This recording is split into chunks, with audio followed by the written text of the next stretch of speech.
Prime Minister Mark Carney during a news conference in Australia Wednesday. Carney was asked if Canada would participate in military action in Iran if hostilities continue to broaden and if things escalate. Joining me now with his thoughts is CTV News political commentator and former NDP leader Tom Mulcair. Good morning to you, Tom. Good to be with you, Marcia. Good to see you, as always. What do you make of what we have heard from Carney speaking out again to the media, saying, you know, we can't rule out military involvement? Your thoughts? He spoke the simple truth because we have allies in NATO in particular. Turkey is a NATO ally, and it was the target of a ballistic missile from Iran yesterday. So he was obviously thinking about that as he gave that answer. But as we've seen during this trip, it's been very successful, both in India and in Australia. Strong appreciation of Mr. Carney personally, strong appreciation of Canada.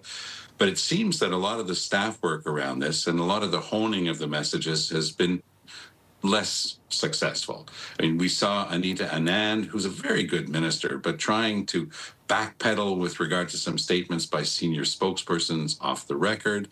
That produced one of those moments you don't want from Mark Carney, where he showed a bit of impatience with a journalist who tried to go back to that.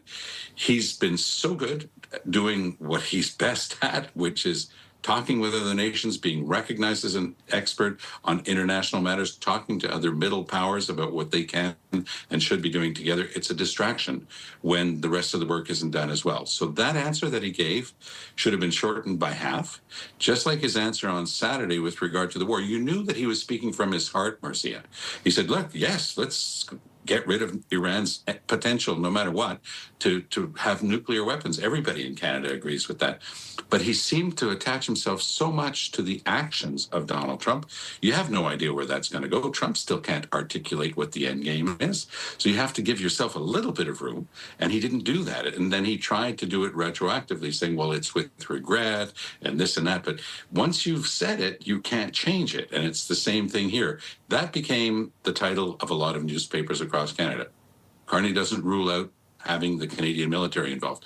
He was much more nuanced than that. The full answer that you gave there explains the context. But, you know, there's an old expression in politics that when you're explaining, you're losing. So if you have to have an answer that long, which should have simply been, we'll always stand by our obligations towards our NATO allies, but for now, there's no question whatsoever of being involved in this, then he would have been okay. That longish answer, the longer it is, the easier it is for somebody to pull out one part of it, and that leads to confusion. That's never good when things are this hot internationally. All right. I wish we had a lot more time with you today, but we are up I know against it's been it. very busy. It's been very busy. Thank you for appreciating that.